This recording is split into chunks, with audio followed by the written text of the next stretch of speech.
일부 지역에서 발생한 정전의 원인이 뭔지 한국전력이 오늘 본격적인 조사에 나섰습니다.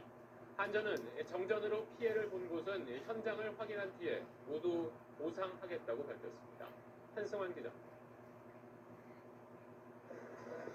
대형마트 의무 휴일이었던 어제 개복을 기대했던 전통시장 상인들은 갑작스런 정전에 당혹감을 감추지 못했습니다.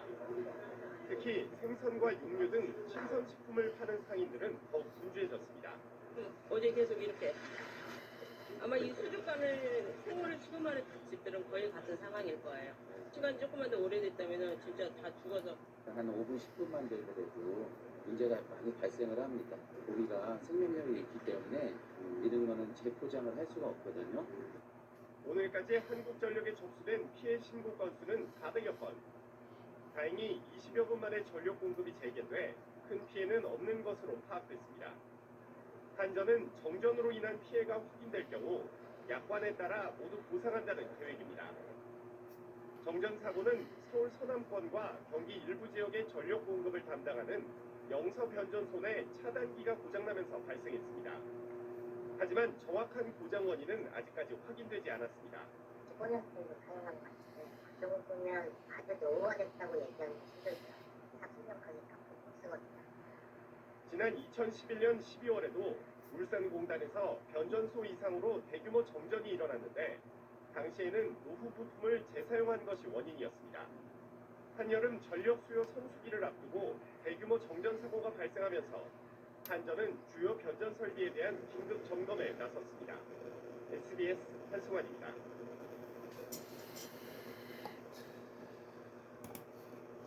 한국전력은 서울 서남부 지역과 경기도 광명 지역에 정전이 발생해 오후 2시쯤 복구 완료됐다고 밝혔습니다.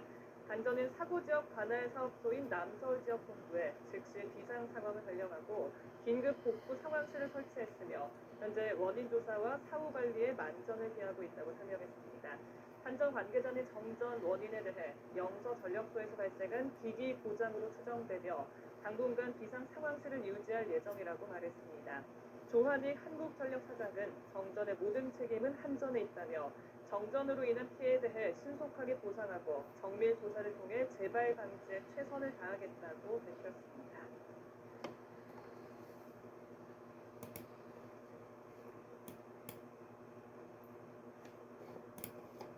경기도 여주시 일대에서 정전이 발생해 주민들이 불편을 겪고 있습니다. 한국전력공사에 따르면 오늘 오전 10시 26분부터 현재까지 여주시 관내 다수 가구에 전기 공급이 이루어지지 않고 있습니다.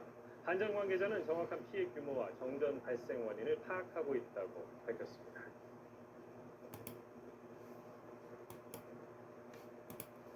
지난 주일 서울과 경기 지역에 대규모 정전이 발생하며 큰 불편을 불러왔습니다. 쇼핑몰에서 대피 소동이 일어나고 승강기가 멈춰서 소방당국이 구조에 나서기도 했는데요. 이처럼 갑작스런 정전으로 피해를 봤을 경우 배상을 청구할 수 있을까요? 이소영 기자입니다. 지난 11일 서울 서남부와 경기 지역 일대가 정전되며 19만여 가구가 암흑 속에 갇혔습니다. 정전은 20여 분 만에 복구됐지만 신호등이 멈추고 승강기에 갇혔다는 신고가 400여 건이 넘게 접수되는 등 피해는 상당했습니다. 한국전력은 피해 신고센터를 설치해 보상을 할 계획이라고 밝혔지만 2011년 블랙아웃 사태를 살펴보면 배상을 받아내기는 결코 쉽지 않습니다. 당시 600억 원이 넘는 피해 신고가 들어왔지만 관계당국이 인정한 것은 이 중 70억 원쯤, 결국 소송전으로 비화했지만 결과는 제각각이었습니다. 대부분의 법원은 전기 공급 약관을 들어 한전의 책임을 인정하지 않았습니다. 전국 단위 대규모 정전을 막기 위해 지역별 순환 정전 조치가 불가피했다는 겁니다. 하지만 지난 2013년 서울중앙지법이 국가와 한전의 책임을 처음으로 인정하며 배상을 향한 첫 발을 떼게 됐습니다. 법원은 한전이 안정적인 전력 공급을 해야 하는 의무를 위반했다며 농민 재산 피해의 70%와 더불어 승강기에 갇힌 11살 자매에게 정신적 피해에 대한 위자료를 지급하라고 판결했습니다. 국가와 한전이 불복해 현재는 항소심이 진행되고 있으며 오는 30일 선고가 예정돼 있습니다. 6년 만에 또 한 번 대규모 정전 사태가 일어난 가운데 법원이 어떤 판결을 내놓을지 관심이 모아집니다. 연합뉴스 TV 이소영입니다.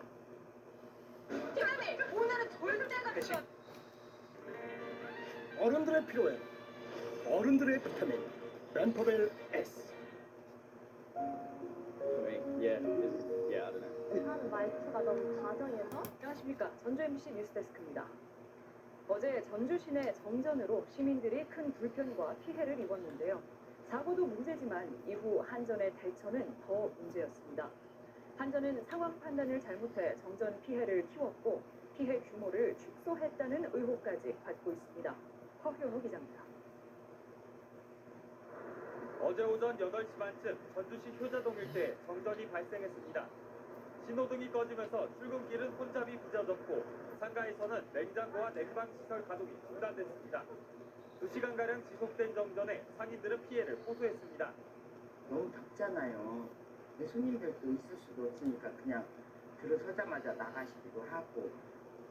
그런데 정전이 2시간가량 이어진 이유는 한전의 판단착오 때문이었습니다. 효자동 KT지사에서 정전으로 인해 비상발전기가 가동됐고 이 때문에 연기가 피어올랐는데 한전은 KT에서 화재가 난 것으로 잘못 알고 이곳을 조사했습니다. 정전 때문에 연기가 솟았는데 한전은 거꾸로 그 연기 때문에 정전이 났을 수 있다며 1시간 10분이나 허비한 겁니다. 1시간 10분이면 그다음 오션이 들렸잖아요. 그거 끝나고 나서 소방서에 저희가 별도로 연락을 받았다고 따로 오인신고로 연락 온 게 없고. 한전은 피해 규모도 축소 발표했습니다. 전주 효자동의 이 아파트 역시 정전이 된 뒤 주민들은 한여름 더위에 냉장고도 선풍기도 돌리지 못하는 불편을 겪었습니다. 선풍기도 안 되고 아무것도 안 되니까 더웠죠. 이제 더워서 이제 아무튼 찬물로 막 껴주면서 그냥 더워도 태웠어요. 하지만 이 아파트 단지는 한전이 발표한 정전 피해 집계에서 빠져 있습니다. 한전은 모두 425세대에서 1시간 넘게 전기 공급이 중단된 것으로 집계했지만 취재진이 정전을 확인한 곳만 해도 효자동 인근 6개 아파트 800세대가 넘었습니다. 또 인근 중화산동 일부 상가와 한 종합병원에서도 5분가량 전기가 끊겼는데 한전은 5분 내외의 정전이라며 피해 집계에 포함하지 않았습니다. 불안하게 했죠. 당연히 환자분들 모시고 있는 다행스럽죠. 사고 하루가 지나도록 정전 원인도 정확히 파악하지 못하고 있습니다. 세관 고압선에 접촉해 발생한 것으로 추정할 뿐 정확한 파악도 안 된 데다가 마땅한 재발 방지 대책도 없습니다. 토사구 같은 것들도 바람이 돌아가는 거 그럴 거다 해오는데 자체가 워낙 저번에 하는 것도 여기 환경이고 수시는 거의 직원들은 3팀 4팀씩 나가서 예술이고. 강원도 대형 산불 원인으로 한전의 변압기가 지속되고 있는 가운데 전주 도심에서 발생한 대형 정전 사고에는 한전의 무능과 대응 부실이 드러나고 있습니다. MBC 뉴스 허연호입니다.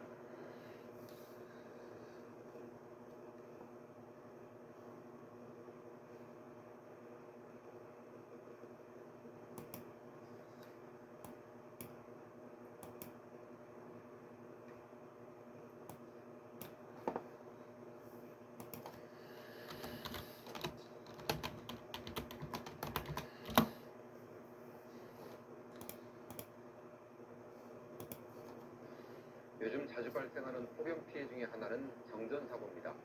주로 오래된 아파트 단지에서 정전 피해가 잇따르고 있는데 미리 점검할 필요가 있습니다. 이기상 기자가 보도합니다.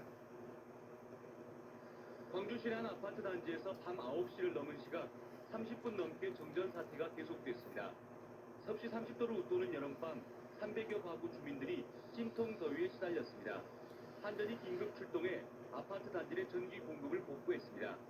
세대마다 전기 쓰는 양이 다르잖아요. 어느 한쪽이 많거나 어느 한쪽이 적으면은 불평형이잖아요. 그것 때문에 동작하지 않았을까라고도 판단이 돼요. 계속되는 폭염으로 냉방기기 사용량이 폭증하면서 이번 달 광주 전남 지역에서 12건의 아파트 정전 사고가 발생했습니다. 한전은 긴급 점검반을 꾸려 공동주택 전기시설 점검에 나섰습니다. 낡아서 제 기능을 못하거나 용량이 달리는 설비가 여름철 전력 수요를 감당하지 못하면 정전으로 이어질 가능성이 높습니다. 한전은 15년 이상 된 아파트를 대상으로 전기설비 교체 비용의 일부를 지원하고 있습니다. 변압기 자재 비용의 50% 정도를 지원하고 있는데요. 1kW당 16,000원 정도를 저희가 지원을 하고 있습니다. 지난주 한 자릿수까지 떨어졌던 전력 예비율은 본격적인 휴가가 시작되면서 두 자릿수를 회복해 다소 여유가 있는 편입니다. 하지만 전력 사용 쏠림 현상으로 인한 노후 아파트 정전 사태는 때와 장소를 가리지 않고 도사리고 있습니다. MBC 뉴스 이계상입니다. 써나요. 화이트 골드의 부드러움 속으로. 여기는 구형기계를 써요. 근데 가격은 최신식. 나연이가 추천하는 시술 석유화학업체는 특성상 정전으로 공장 가동이 중단되면 가동할 때까지 최대 수십 일이 걸리기 때문에 막대한 피해가 발생하는데요. 하지만 이런 경우 기업체들은 한전 측으로부터 보상을 받지 못해 소가리만 하고 있습니다. 김유태 기자입니다.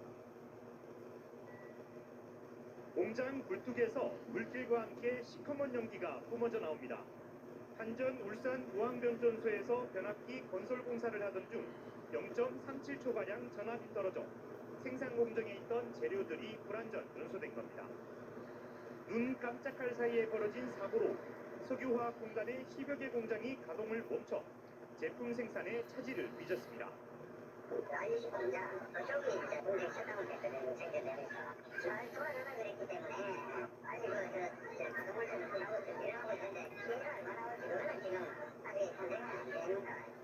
공단의 정전 피해는 이번만이 아닙니다. 지난 2011년 12월 용현변전소에서 전기 공급이 중단되면서 기업체 400여 곳에 전기가 끊겨 330억 원 이상의 직접 피해가 발생하게 됐습니다. 정부 합동조사단 조사 결과 증설공사 이후 시험 절차를 거치지 않았고 부품도 재사용하는 등 관리 부실이 원인인 것으로 드러났습니다. 부품을 하나하나 설치하는 과정 중과 테스트하는 과정 중에서 사고가 나가지고 여기에 여러 가지 있었던 것 같고요. 그다음에 미세한 수분이 있었던 것 같고요. 한전 측의 과실이라도 피해 업체들은 보상도 받지 못한 채 소가리만 하고 있습니다. 어제에도 인터넷에 잠시 이렇게 전압이 떨어져가지고 의정 트러블이 났을 때도 신고하고 하는 그게 이유가 안 됐습니다. 그리고 실제 배상된 건 보상된 것도 없고요. 한전 측에 과실이 있을 경우 소송이 가능하지만 기업들은 공급자와의 소송 자체가 부담스러워 맞대응하지 못하고 있는 실정입니다. UBC 뉴스 김규태입니다.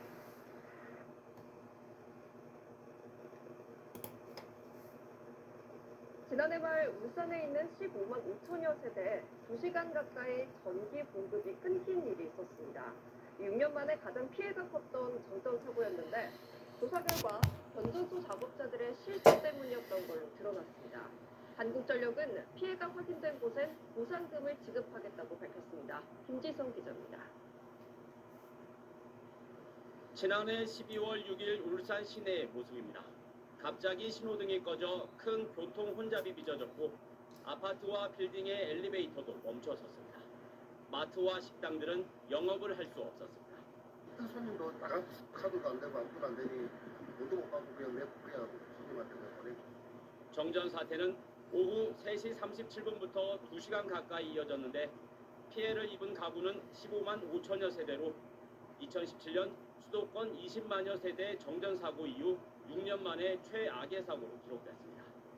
정부가 조사반을 꾸려 사고 원인을 조사한 결과 변전소의 전력 설비 보호 장치, 즉 가스 절연 개폐 장치를 보수하던 작업자들의 실수 때문인 것으로 파악됐습니다. 작업 구간 외에는 절연 가스가 새지 않도록 밸브를 닫아야 하는데 밸브가 열린 줄 모르고 작업하다 사고가 발생했다는 겁니다. GIS 내부의 전기의 흐름을 막아주는 절연 가스가 빠지면서 전기가 통해서 GIS가 파괴된 고장입니다. 조사반은 작업 절차 미준수, 관리 미흡 등에 따른 인재로 결론 내렸습니다. 접수된 피해액은 1억 8천만 원으로 한국전력은 확인을 거쳐 보상금을 지급할 계획입니다. 보상 대상으로 확정된 148건에 대해서 손해 사정이 진행 중에 있고요. 5월 말까지 지급을 완료할 것입니다. 아울러 송배전 설비 관리 체계 개선을 위해 10년간 4조 원을 투자하겠다고 밝혔습니다. SBS 김수현입니다.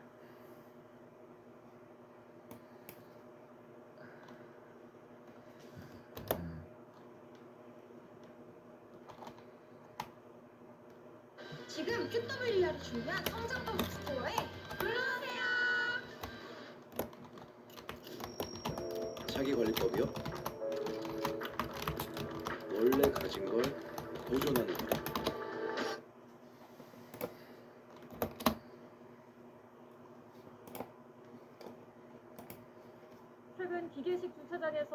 사망 사고가 일어나면서 죽음의 주차 타워로 불리기도 했는데요. 현재 운영되고 있는 기계식 주차장의 안전 실태를 조사해봤더니 추락이나 발 빠짐 사고의 위험이 큰 것으로 나타났습니다. 이하린 기자가 취재했습니다. 지난해 6월 출근하면서 기계식 주차장을 이용하던 40대 여성 운전자가 8.5m 아래로 추락해 숨졌습니다. 출입문이 열렸지만 운반기가 올라오지 않은 겁니다. 올해 2월 대전에서는 70대 관리인이 대리 주차를 하다가 차량이 기계식 주차장 문을 뚫고 그대로 추락했습니다. 기계식 주차장 사고가 꾸준히 증가하는 가운데 3건 가운데 1건은 사망사고로 이어진 것으로 나타났습니다. 하지만 안전관리는 허술하기만 합니다. 우리나라 기계식 주차장에는 이 출입문이 얼마나 튼튼해야 하는지에 대한 안전 기준이 전혀 없습니다. 게다가 작동 대기 시 차량 리프트가 출입구보다 낮은 층에 위치하는 경우가 많아 차량이 잘못 진입했을 때 추락 위험이 클 수밖에 없습니다.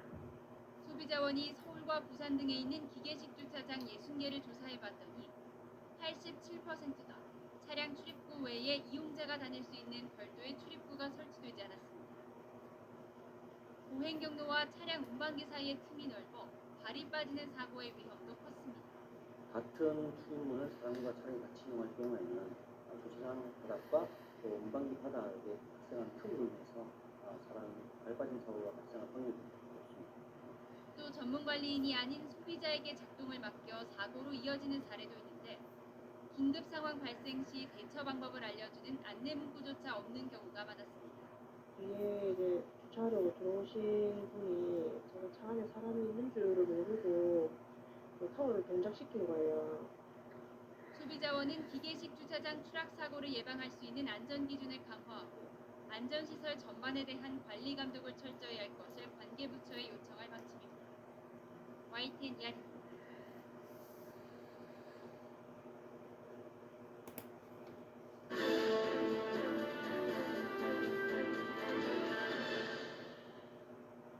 건물에 있는 기계식 주차장 안전하다고 믿고 싶지만 이쪽에서 사고가 너무 자주 발생하죠.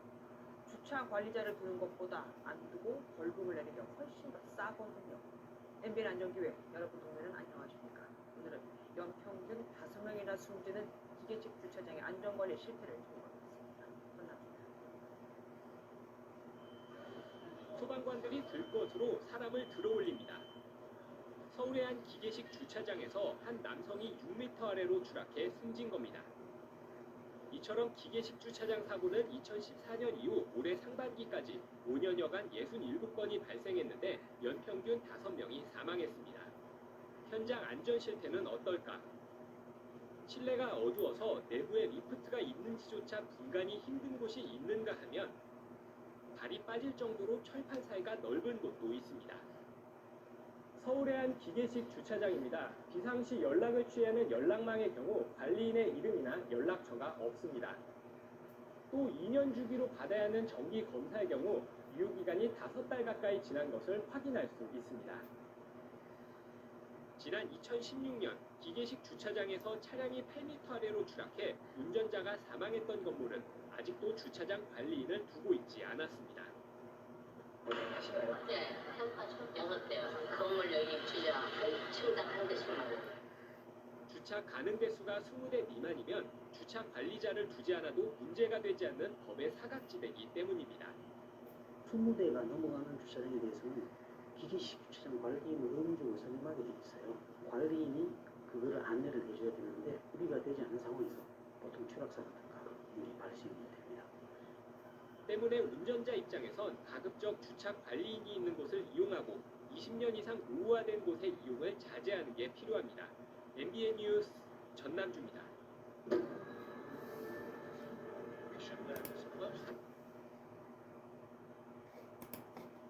높고 깊게 설계돼 사고가 나면 크게 다칠 위험성이 높은 기계식 주차장에서 5년 동안 10명이 넘게 숨졌습니다. 안전을 관리해야 할 관리인 보수교육 수료율이 낮은 데다 안전검사 부적합을 받아도 운행할 수 있다는 전목이 원인이라는 분석이 나옵니다. 보도에 최기성 기자입니다. 승용차 한 대가 완전히 뒤집혔습니다. 지난 1월 서울 동대문구 장안동 한 기계식 주차장에서 주차 중이던 차량이 추락하면서 운전자가 숨졌습니다. 안전교육을 받은 관리인이 잠시 자리를 비운 사이 벌어진 일입니다. 비슷한 시기 서울 강남구 삼성동 한 기계식 주차장에선 보수작업하던 직원이 갑자기 떨어진 차량 운반기에 깔려 사망했습니다. 현장에 있어야 할 관리인은 당시 자리에 없었습니다. 기계식 주차장 사고가 끊이지 않으면서 최근 5년 동안 숨진 사람은 11명에 달합니다. 올해는 8월까지 4명이 목숨을 잃었습니다. 우선 낮은 수리율이 주요 원인으로 꼽힙니다.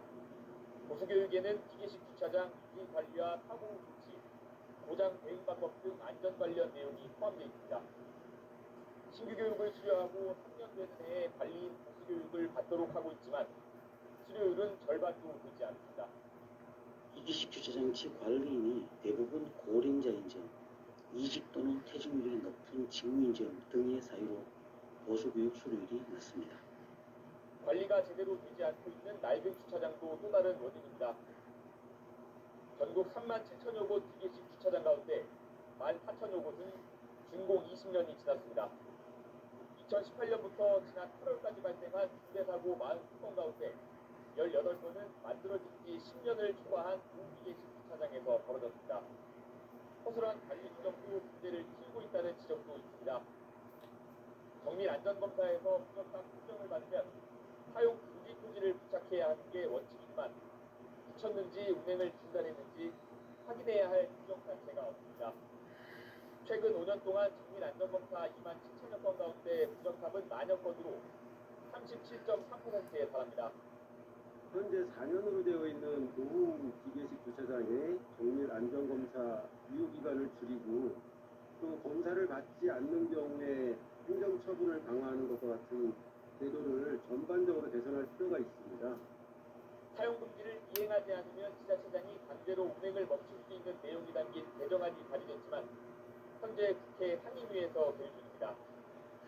YTN 최기성입니다.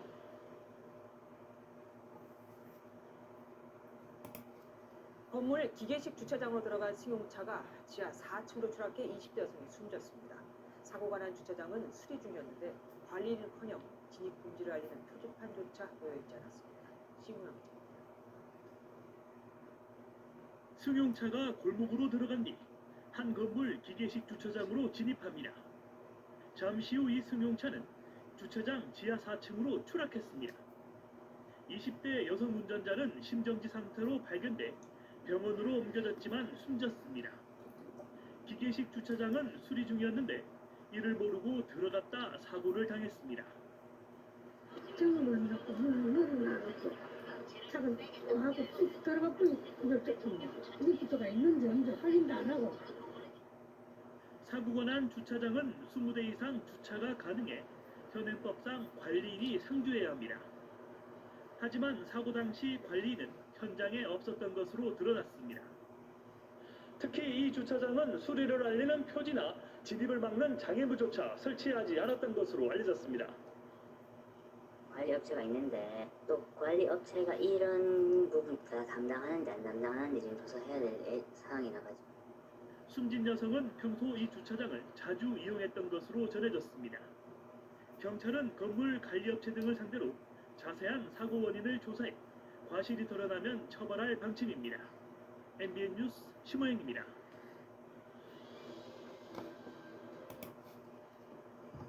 예전부터 SF 장르를 좋아했어요.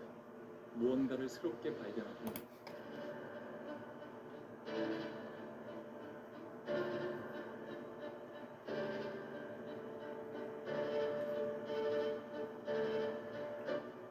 차에 타기도 전에 시동도 걸기 전에 셔터가 바로 내려와요. 거기 반장님께서는 그거를 확인을 안 하고 그냥 들어가 버리세요.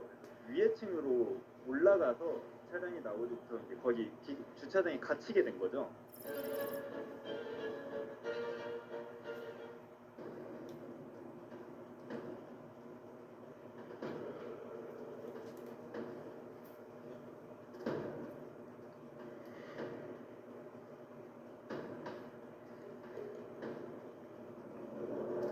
내려와버렸어요.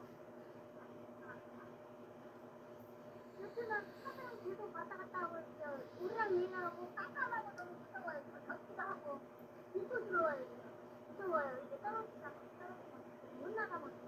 층수가 9층이었는데 어머니는 이제 너무 어두워가지고 계속 밑으로 떨어지는 줄 알았어요. 지하로 계속 바닥으로 추락을 해서 너무나 무서웠다.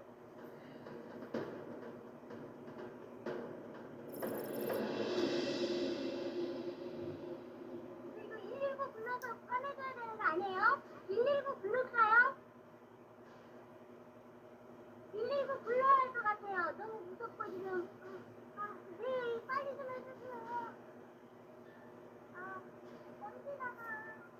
보험사에다가 전화를 해서 내가 지금 여기에 갇혔다 전달을 했는데 사실 뭐 그쪽도 담당자가 아니고 어머니도 이제 당황을 해서 지금 해결하고 있다는데 아무 연락도 없고 119 불러야 되나 지금 너무 무섭고 공포스러워. 지금 한 30분째 갇혀있어.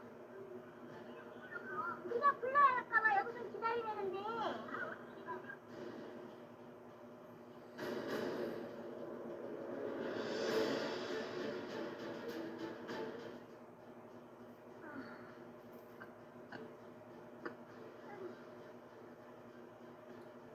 갇혀있는 와중에 너무 덥고 공기도 안 통하고 이래서 시동을 거는 순간 자기한테 어떤 일이 벌어질지 모르다고.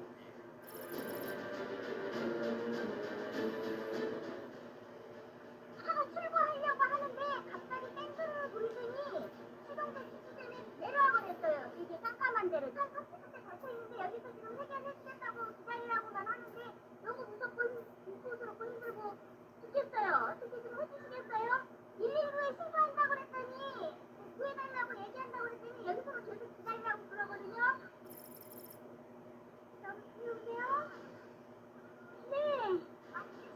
네, 지금. 네, 지금. 네.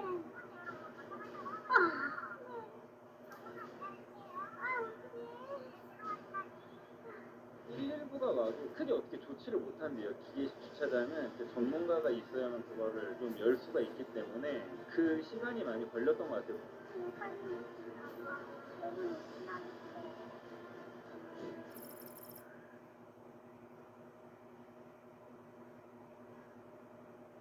어디? 어디 계시는 거야? 아이, 그랬더니 거기 여기 뭐. 사장님이 너 나오신 걸 모르고 그랬나 봐.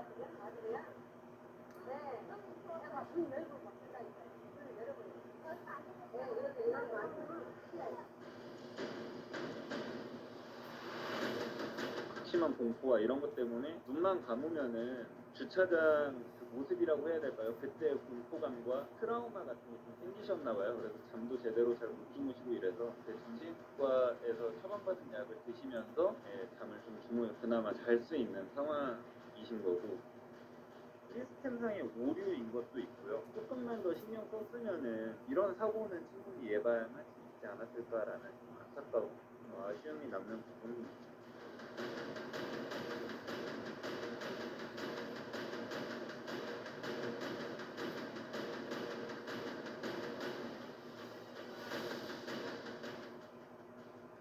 이 기계식 주차장이 아직까지는 그렇게 안전하지만은 않다라는 거를 경각심을 가질 수 있게끔 주차장을 관리하시는 분들뿐만이 아니라 사용하시는 분들도 이런 거에 대해서 이런 상황에 뭐 어떻게 좀 대처를 해야 하는지 알리는데 목적을 두고 그냥 제보를 한 거예요.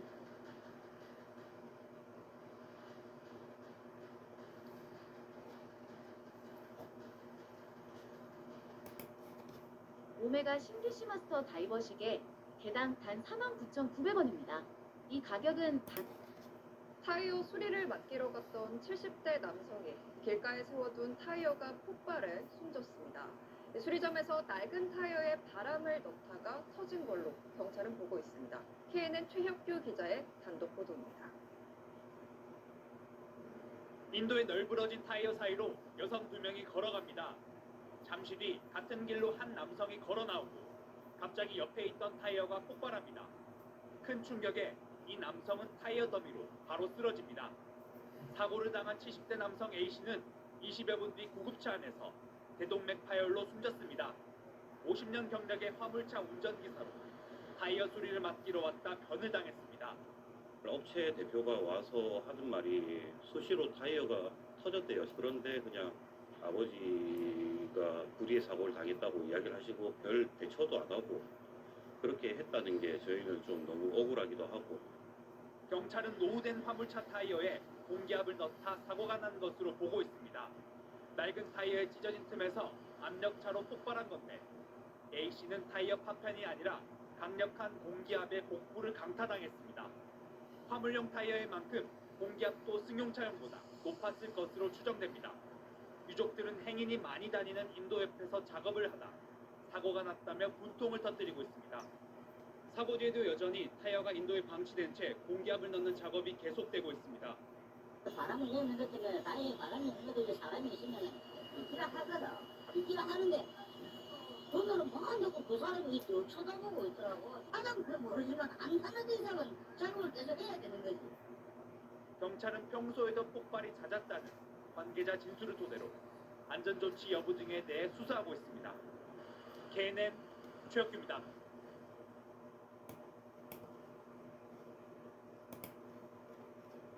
서울에선 버스에서 내릴 때 카드를 찍지 않으면 갈아탈 때 할인을 받지 못합니다.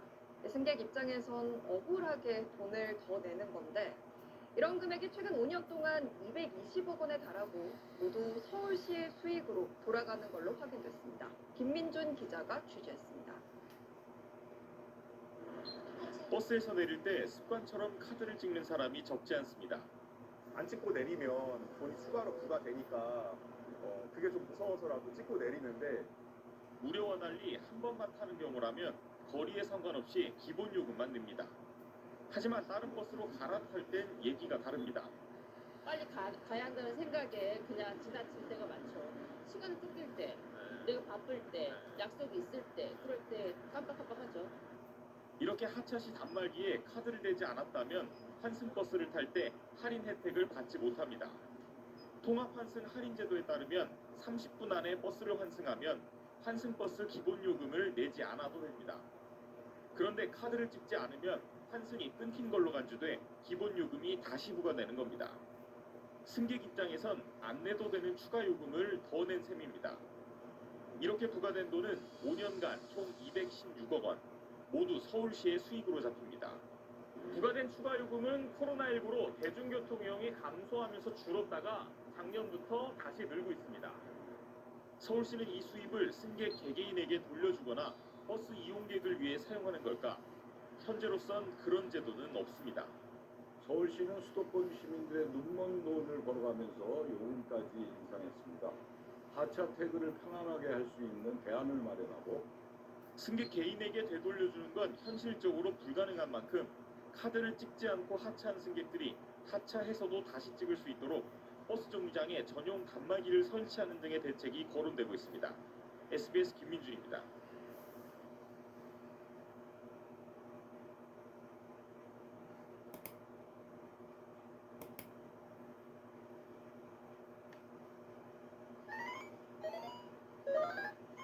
미안해, 뭐 할게요.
사고가 또 발생했습니다. 피해자는 반려견과 함께 신혼여행을 온 부부였습니다. 우리를 뛰어넘은 개가 반려견을 공격하다 사람에게도 달렸습니다. 홍성욱 기자의 강아지와 함께 산책을 나온 부부. 갑자기 보더콜리 한 마리가 달려듭니다. 깜짝 놀란 여성이 강아지를 팔로 들어올렸지만 뛰어올라 공격합니다. 몸으로 반려견을 감싸는 여성. 그러자 사람에게도 달려듭니다. 강원도 양양으로 반려견과 함께 신혼여행을 온 부부가 봉변을 당한 건 지난 19일 오전 10시쯤.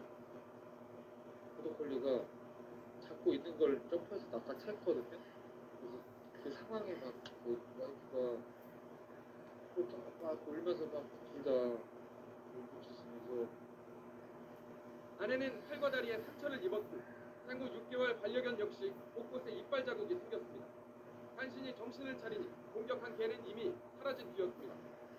경찰이 수소문 끝에 가해 견주인 A씨를 찾았지만 A씨는 처음엔 우리의 가둬둔 개가 밖으로 나갈 일이 없다고 생각해 자신의 개가 아니라고 답했습니다.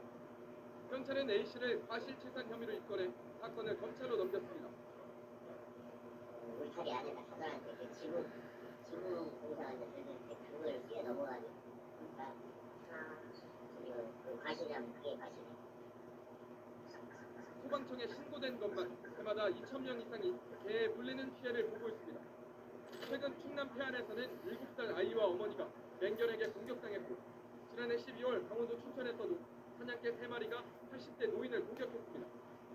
자신의 개는 사람이나 다른 개를 공격하지 않을 것이라는 착각과 아니란 생각에 반복되는 사고. 피해자에게는 끔찍한 악몽으로 남았습니다.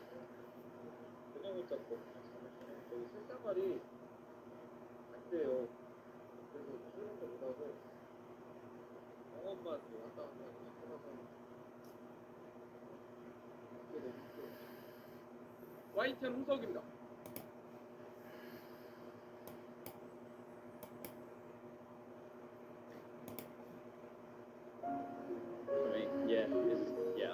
하는 말투가 너무 다정해서. 이어서 ET의 폭입니다.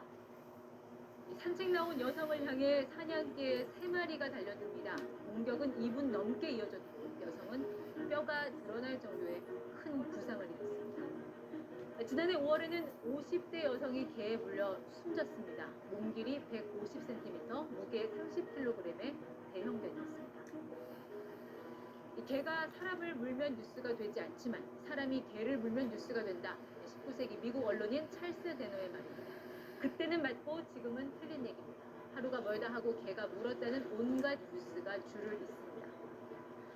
자, 바로 어제였죠. 중형견 4마리가 지나던 행인과 그의 반려견 푸들을 동시에 공격했습니다. 주인은 부상에 그쳤지만 푸들은 치료 도중 죽었습니다.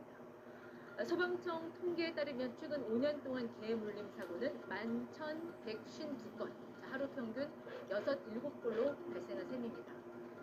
이 반려견 860만 가구 시대입니다. 개들에게는 가히 딴 세상이 열렸습니다. 반려견 의료 보험에 장례식장, 추모 예배, 개 TV 채널까지 성업 중입니다. 키우는 반려견의 종류도 앙증맞은 소형견에서 중대형견까지 한층 다양해졌습니다. 이 사람을 따라서 개도 수도권에 밀집되면서 사고는 더 빈번해졌습니다. 이 몸집이 큰 개와 아파트 엘리베이터를 함께 탈 때면 표정 관리가 쉽지 않습니다. 너무 겁을 내면 이웃인 견주가 민망해할 것 같았습니다. 자, 그런데 보시는 화면은 한 어린이가 길에서 마주친 큰 개를 피해 실내로 도망가는 장면입니다. 놀이터에서 놀던 아이가 공격을 당하기도 하고요. 부모 입장에서는 정말 가슴 철렁한 순간입니다. 개는 친밀하지만 야생성이 남아있습니다. 사나운 개는 맹수와 다름없습니다. 흔히 개통령으로 불리는 강형우 국물훈련사는 몸집이 큰 맹견이라도 끝내 순화를 시킵니다. 반려견은 무한 사랑으로 돌보는 강훈련사지만 맹견을 대하는 태도는 단호합니다. 만약에 제가 로트와일러를 기른다면은 저는 어렸을 때부터 사회화를 시키기 위해서 노력을 할 거고 입마기 교육을 무조건 시킬 거예요. 때마침 국회가 오늘 맹견을 사육하려면 동물 등록부와 보험 가입, 중성화 수술 등을 갖추도록 하는 동물보호법 개정안을 통과시켰습니다. 무엇보다 법에 앞서 이 반려견 예절, 즉 패티켓이 중요해졌습니다. 반려견과 산책할 때 사람이 다가오면 목줄을 목 가까이 끌어당겨 개를 앉도록 해서 행인이 지나갈 때까지 기다려줘야 합니다. 반려견이 흥분한 듯 보이면 길가에 붙어서 머리를 행인의 반대 방향으로 돌려줍니다. 다른 사람에게 피해가 가지 않게 하는 조치를 취해야 하는 건 결국 주인의 몫입니다. 지금까지 이티콕이었습니다.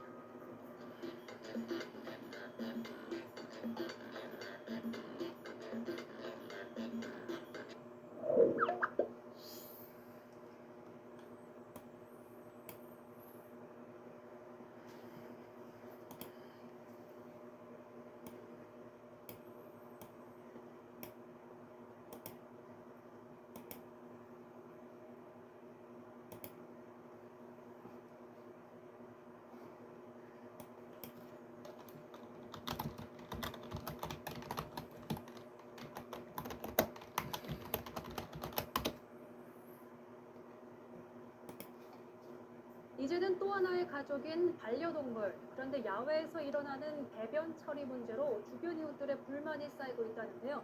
모른 채 하고 그대로 방치하거나 배변 봉투에 넣고 그냥 두고 가는 사람이 꽤 많다고 합니다. 최재원 기자가 취재했습니다. 길 한가운데 떨군 배변을 눈으로 확인하고도 주인은 그냥 자리를 뜹니다. 또 다른 견주는 애초에 치울 생각이 없는 듯 휴대전화만 쳐다보다 사라집니다. 서울 마포구 한 공원을 찾았습니다. 주민들이 산책을 즐기는 곳인데 곳곳에 방치된 배변들이 눈살을 찌푸리게 합니다. 저녁에 와가지고 꼭 이렇게 해놓고 가더라고요. 이 잔디 위에 안 치웠었다는 생각을 가지고 있습니다. 한쪽 구석에는 두고 간 배변 봉투가 20개 넘게 쌓였습니다. 무단 투기하지 말아달라는 메모도 소용없습니다. 피해는 고스란히 이웃들에게 돌아갑니다. 애들이 선생님 이렇게 가지고 와서 공이라고 이렇게 보여주고 근데 보니까 이게 말라서부터 강아지 배변인 거예요. 한참 막 갖고 놀다가 나중에 저희도 알았어요. 인근의 다른 산책길을 찾았습니다. 사람들이 피해 다니는 자리를 봤더니 소변 흔적이 그대로입니다. 아까도 저기 근처에 누가 그냥 봉투를 그냥 두고 가셨더라고요. 인상이 찌푸려질 정도로 굉장히 많은 것들이 있어서 이게 사실 단속이 잘 안 되고 있는 게 아닌가. 실제 단속이 안 되는 게 맞습니다. 지난해 서울에서 적발된 사례는 10건뿐. 최근 3년간 20건을 넘은 적이 없습니다. 적발돼도 과태료는 5만 원으로 최대 156만 원까지 내는 영국보다 훨씬 적습니다. 일부 지자체는 배변 처리 잘하라고 전용 수거함을 설치하기도 했습니다. 그러나 이마저도 생활 쓰레기까지 버리는 경우가 있고 한 장씩만 쓰라고 둔 봉투는 채우자마자 사라집니다. 견주들은 단속도 좋지만 스스로 책임의식을 가져야 한다고 말합니다. 전용 비닐봉투에 이제 수거를 해서 물이나 소독약으로 이렇게 마무리를 합니다. 소독약까지? 네네. 살균제. 살균제까지? 네. 저만 사용하는 공간이 아니니까. 배변 문제만큼 반드시 미리 봉투를 준비를 하셔서 좀 치우셨으면 좋겠어요. 피해를 주지 않는 그런 정도의 생각은 좀 하셨으면 좋겠다. JTBC 최재원입니다.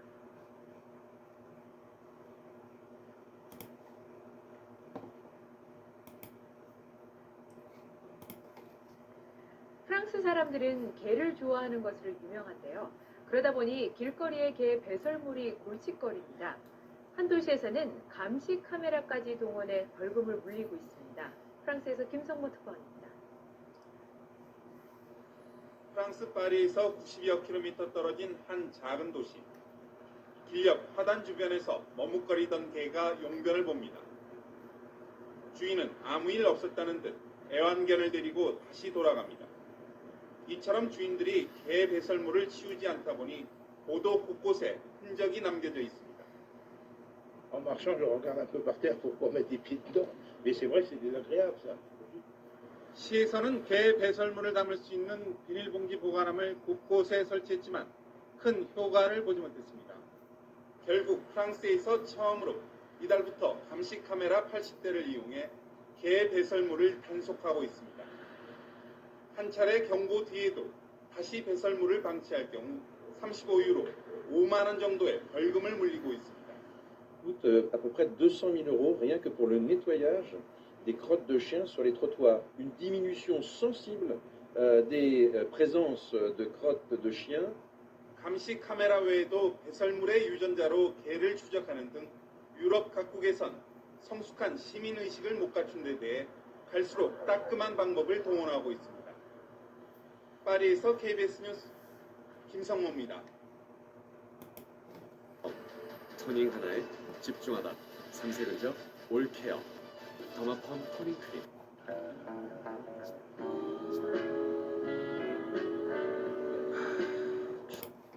반려견을 데리고 밖으로 나왔을 때 혹시 반려견이 변을 보면 견주는 반드시 그걸 치워야 합니다.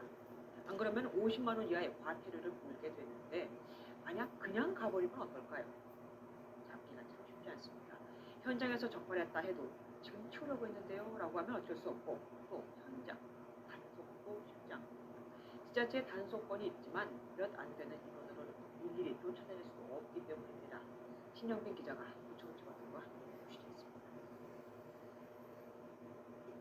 대형견 한 마리가 집 대문 앞에 변을 보고 견주는 무심히 바라보다 그대로 자리를 뜹니다.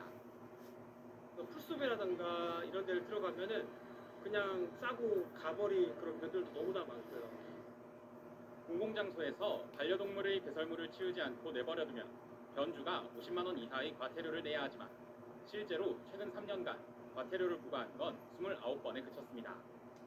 단속 권한이 지자체에 주어져 있고 실제로 단속도 이뤄지는데 왜 적발이 힘들까? 네, 저는 지금 서울 도심의 한 공원에 나와 있습니다. 평소 견주가 반려견의 배설물을 치우지 않았다거나 목줄 없이 산책한다는 민원이 들어오는 곳인데요. 지자체의 단속 현장에 동행해봤습니다. 자주 신고가 들어오는 곳이지만 오늘은 견주와 반려동물을 찾아볼 수 없습니다. 같은 시간에 이분들이 나오는 것도 아니고 들어올 때마다 나가는 거죠. 사진이나 동영상으로 신고도 자주 접수되지만 그것만으로 과태료 처분을 내릴 수도 없습니다. 그 행위를 했었던 대상자가 맞는지 아닌지 여부를 확인할 수 있는 부분도 없고 인적 사항을 확인할 수 있는 부분이 아니기 때문에 사실상 현장에서 바로 적발하는 수밖에 없는데 신고가 들어올 때마다 출동하거나 순찰 횟수를 늘리기엔 사정이 여의치 않습니다.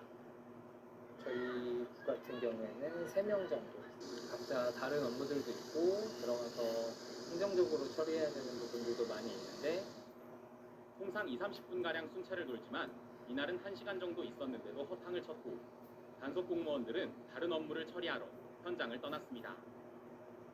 MBN이 서울 시내 다른 구청도 취재해봤는데 보통 단속 인원은 한두 명에 그쳤습니다. 사정이 이렇다 보니 단속을 나와도 적발까지 이어지기는 쉽지 않습니다. 지자체 인력 충원을 하는 것도 필요한데 반려동물 이제 기르시는 분들 좀뭐 인식 개선이라던가 이런 부분들도 사실 병행해서 공공장소에 배변봉투 설치하는 거라든지 버릴 곳을 따로 뭐 정해 놓는다든지.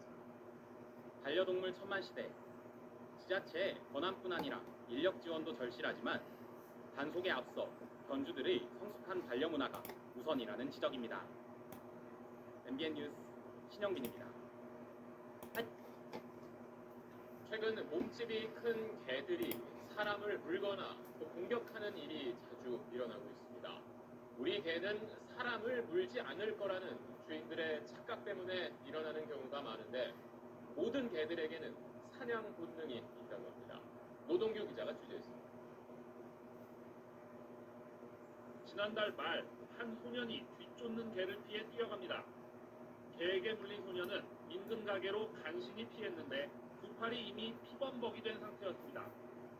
도봉구 주택가에서도 산책하던 부부가 맹견 2마리로부터 공격받았습니다.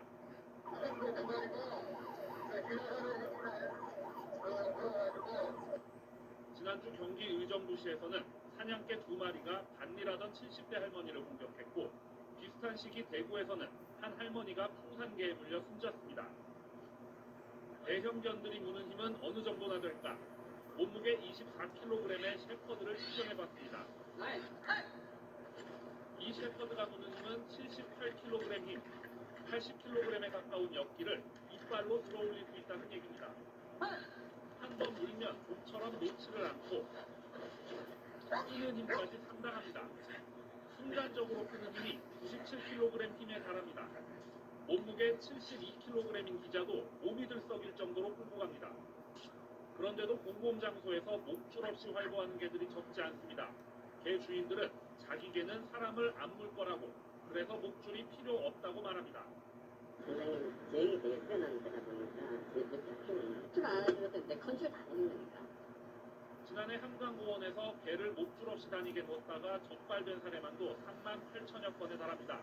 그러다 보니 개한테 물리는 사고는 지난 2014년 1,889건에서 지난해 2,111건으로 늘었습니다. 게다가 길 가다 개를 만나면 귀엽다고 덜컥 손대는 사람들도 적지 않습니다. 안녕. 몇 살이에요? 자칫 사고로 이어질 수 있습니다. 가장 기본적인 본능 중에 하나가 사냥 본능이라고 할 수 있기 때문에 공격성은 어떠한 개들도 다 가지고 있다고 볼 수 있습니다. 대형견을 기를 땐 새끼 때부터 교육해 공격성을 줄여나가고 산책할 땐 목줄과 입마개를 반드시 채워야 합니다. SBN 노동규입니다.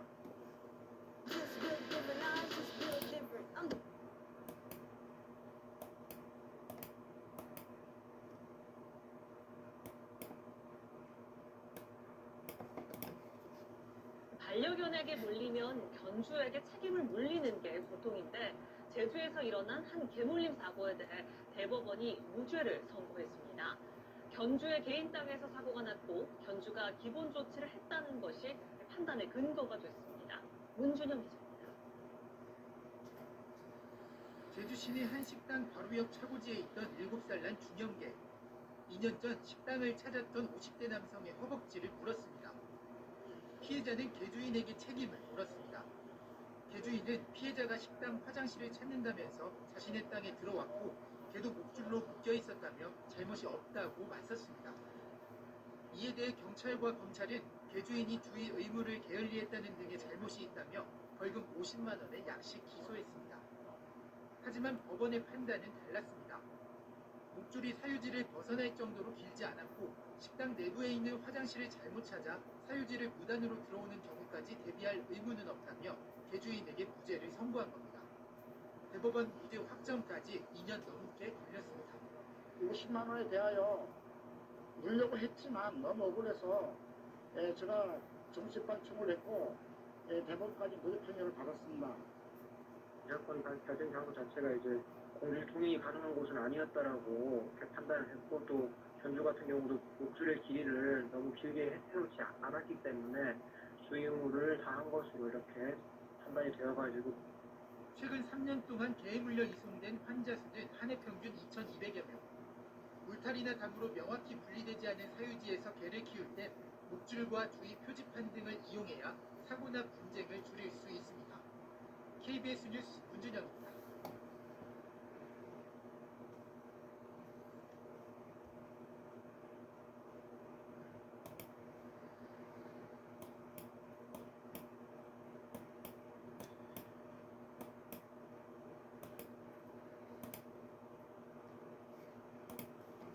애견숍에서 강아지를 분양받은 여성이 환불을 요구했다 거절당하자 강아지를 내던졌습니다. 태어난 지 3개월 된 이 강아지, 다음날 새벽 숨을 거뒀습니다. 이다혜 기자입니다. 여성이 가방을 열어 작은 강아지를 꺼내더니 그대로 던집니다. 지난 9일 오후 강릉의 한 애견숍 CCTV에 찍힌 영상입니다. 분양받은 강아지가 배설물을 먹는 식곤증을 보인다며 환불을 요구했지만 거절당하자 던진 겁니다. 던져진 반려견은 생후 3개월 된 말티즈로 분양받은 지 7시간이 채 안 된 것으로 알려졌습니다. 애견숍 측은 일시적으로 그럴 수 있으니 며칠 두고 보자며 환불을 거절하자 순식간에 강아지를 던졌다고 주장했습니다. 바닥에 떨어진 강아지는 구토 증상을 보이다 다음 날인 10일 새벽 숨졌습니다. 양측은 서로 동물학대와 명예훼손을 주장하며 법적 대응을 하겠다고 맞선 것으로 알려졌습니다. 생명감수성이 좀 결여되어 있는 거고, 그래서 그 동물을 이제 물건으로밖에 대하지 못하는 상황이 된 건데, 이제 순간적인 감동으로 인해서 그렇게 던진다는 거는 정말 용납할 수 없고. 전문가들은 반려견이 스트레스를 받거나 환경이 바뀌면 식곤증을 보일 수 있다며 관심과 훈련을 통해 대부분 교정이 가능하다고 설명합니다. 수감에서 스스로 사라지는 경우고요. 초등학교 장종을 통해서 도와진 일이 대부분이에요. 부산에 있는 한 동물보호단체는 국민신문고에 이번 사건을 수사해달라고 촉구했습니다. 채널A 뉴스 이다혜입니다. 자, 반려견들을 맡아서 돌봐주고 교육시켜주는 반려견 유치원이 있습니다. 근데 이 반려견 유치원에서 상습적으로 동물을 학대하는 모습이 영상으로 포착돼서 충격을 주고 있습니다. 영상 보면서 설명드리겠습니다. 반려견 유치원 내부 CCTV입니다. 직원이 개에 채워진 목줄을 낚아채더니 들어올려 내팽개칩니다. 발을 세게 굴러 위협을 하는가 하면 개의 머리를 여러 차례 내리치기까지 합니다. 또 다른 영상에서는 같은 직원이 보관실 안으로 손을 넣어 안에 있는 개를 반복해서 때리는 모습도 포착됐습니다. 자, 그런데 이렇게 단순히 때린 것뿐만 아니라 보호자의 동의도 없이 전기 충격 장치를 반려견의 목에 채웠던 사실도 드러났습니다. 피해 견주들의 목소리입니다. 훈련 영상이 한 2분짜리가 있는데 뭐지? 우리 초코가 맞고 있네? 아무 생각 없이 보고 있는데 초코를 때리더라고요. 실수로 편집을 못한 상태에서 저희한테 오는 거죠. 짖을 때 한 5마리가 짖는 것처럼 파울링이 커요. 그것 때문에 얘를 이걸 해놨다고 하더라고요. 저희 강아지가 사진을 안 찍거든요. 렌즈를 싫어해서. 전문가니까 잘 찍나 했는데 이제 외식 고기들을 이제 배로 막 발로 차고 땀 때리고 이렇게 해가지고 말 안 들으면은 가둬놓고 물도 안 주고 막 이런 식으로 했다고 들었어요. 거기 일했던 직원들한테. 잘 돌봐달라고 맡겼는데 견주도 모르는 사이에 학대를 당했다. 저렇게 자기 반려견을 애견 유치원에 보낼 정도면 그 애견 주인은 개 주인은 정말 동물에 대한 애착이 강한 사람들일 텐데 정말 충격을 많이 받았을 것 같아요. 그렇죠. 요즘에는 사실 뭐 dinok족들의 경우에도 더 그렇지만 이제 반려견을 정말 자식같이 생각하고 키우는 시대거든요. 네. 그렇게 해서 이제 더 교육 환경, 그러니까 더 낮게 낮 시간을 보내기 위해서 이제 유치원에 보내는 것인데 저기서 저렇게 학대를 당하고 있을 줄은 꿈에도 몰랐을 것으로 보입니다. 근데 이거 왜 이렇게 줄지가 않고 계속 이런 일들이 일어나는 건가요? 이게요, 이 반려견 유치원이라는 것이 사실 이제 우리 아동, 그러니까 사람으로 따졌을 때 아동의 경우에는 엄격한 조건을 거쳐서 선생님이 되고 아니면 그런 교육기관을 열 수 있지만 반려견 유치원의 경우에는 사실 어떤 인가가 필요하지 않은 것이기 때문에 사실 자격 요건이 없다라고 봐도 무방합니다. 네. 그렇기 때문에 사실은 일부 전문가들은 이거 전문성 있는 이 자격증을 가지고 있는 사람이 해야 되는 것이고 최소한 동물 학대에 대해서의 인지는 확인할 수 있는 그런 절차를 거쳐야만 저런 교육기관을 열 수 있는 걸 허가해 줘야 된다라는 이야기도 나옵니다. 네.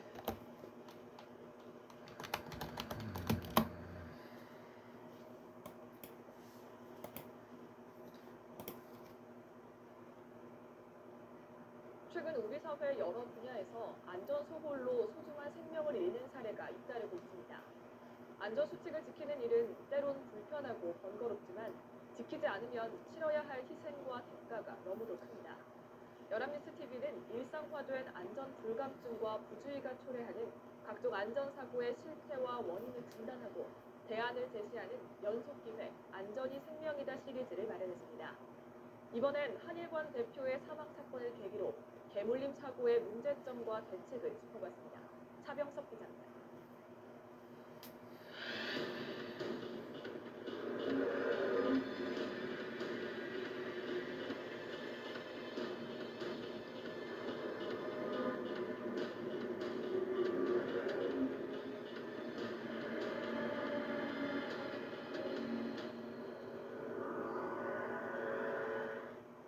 진돗개와 풍산개, 세퍼드까지 최근 사람을 공격해 문제가 된 개들이지만 마음만 먹으면 등록 같은 번거로운 절차 없이 쉽게 분양받을 수 있습니다. 더 큰 문제는 많게는 500만 마리가 넘을 것으로 추산되는 국내 반려견 중 정부에 등록된 것은 20% 정도에 불과하고 판매 전 단계의 개들에 대한 관리도 부실하다는 점입니다.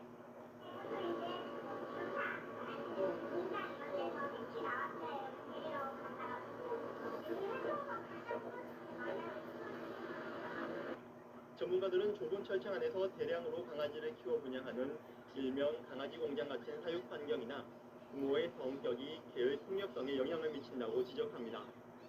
부모가 사람을 이렇게 잘 무는 애들의 그 학연들 그런 아무래도 저뿐이 높잖아요. 그런 게 좀 파악이 안 되고 무조건 입양을 해서 키운다는 게 가장 큰 문제죠. 가정견이라고 풀고 있는 개들 대부분요 실질적으로 가정견이 아니에요. 반려견을 입양하셨다면 키우는 과정에서 적절히 훈육하는 것이 무엇보다 중요합니다. 그러나 현재는 개주인의 의지에만 의존하는 상태. 택배 배달하는 그 배달차 소리 때문에 흥분해가지고 묶어놓은 끈이 끊어졌었어요. 그래서 택배 기사분한테 이렇게 덤빈 적이 있습니다. 사람의 통제를 받고 이제 왔다 갔다 할 수 있는 가능한 정도를 이제 하기 위해서 교육을 받고 있습니다. 이런 반려견들이 산악과 사람을 본 경험이 있다 하면은 심각한 문제가 될 수 있습니다. 이러면 사전에 더 본격적으로 복종 교육과 예절 교육은 반드시 시킬 필요가 있고요. 통제가 도저히 안 된다 했을 때는 입막의 착용과 같이 함께 적용을 시켜나가면서 길들일 수 있도록 하는 좋은 방법이 되겠습니다. 주인이 책임감 있게 키우면 다행이지만 매년 6만 마리씩 버려지는 반려견이 들개가 돼 사람을 공격하는 것도 또 다른 위험 요인입니다. 정부는 최근 반려견의 목줄을 매지 않을 경우 부과하는 과태료 액수를 높이고 맹견의 범위를 확대하기로 했습니다. 또 신고 포상 제도인 개파라치를 도입하겠다고 밝혔는데 개주인의 신원 확인 어려움 등 실효성에 대한 비판이 계속되고 있습니다. 신고 보상권 이 문제에 대해서도 실효성 있는 장을 좀 검토를 좀 하고 있습니다. 처벌도 강화를 하는 거지만 그것만 있는 것은 아니고 전반적으로 좀 검토를 할 겁니다. 반려견 사육에 대한 철저한 관리와 적절한 분양 절차, 사고견 주인에 대한 처벌 강화, 목줄이나 입막의 착용 등 이른바 패티켓 교육, 사고견에 대한 처리, 그리고 유기견 대책까지 개물림 사고를 막으려면 손대야 할 곳이 수두룩합니다. 정부는 올 연말 강화된 대책을 내놓을 예정인데 이런 모든 단계에 대한 종합적이고 체계적인 내용이 담길지 주목됩니다. 연합뉴스TV 차병호입니다.